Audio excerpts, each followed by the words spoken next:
5 वर्षात नागपूर पालिकेच्या तब्बल 51 शाळा बंद झाल्यात। पालकांचा खासगी इंग्रजी शाळांकडे वाढता कल बघायला मिळतोय आणि त्यामुळे मनपाच्या शाळांना घरघर लागली आहे। पालिकेच्या शाळेतील अनेक शिक्षक निवृत्त झालेले आहेत। नवीन शिक्षक भरती अद्यापही नाही आणि 15 वर्षात पालिकेच्या तब्बल 72 शाळा बंद असल्याची माहिती समोर येते आहे। आणि या संदर्भात अधिकची माहिती जाणून घेऊयात। आमचे प्रतिनिधी जितेंद्र शिंगाडे आपल्या सोबत आहेत।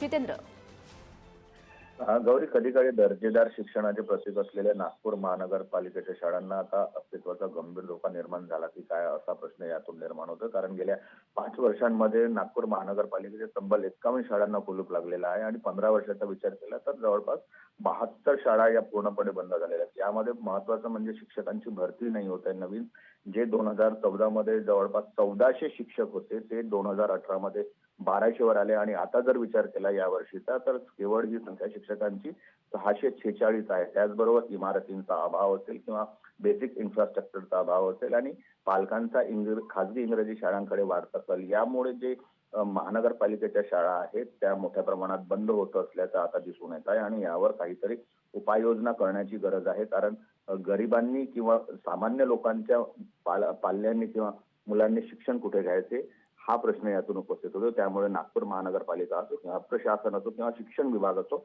यावर तातडीने गंभीर दखल घेऊन यावर उपाययोजना करण्याची गरज असल्याचं शिक्षण तज्ज्ञांकडून सांगण्यात येत आहे। गौरी, नक्कीच जितेंद्र, धन्यवाद दिलेल्या सविस्तर माहितीसाठी।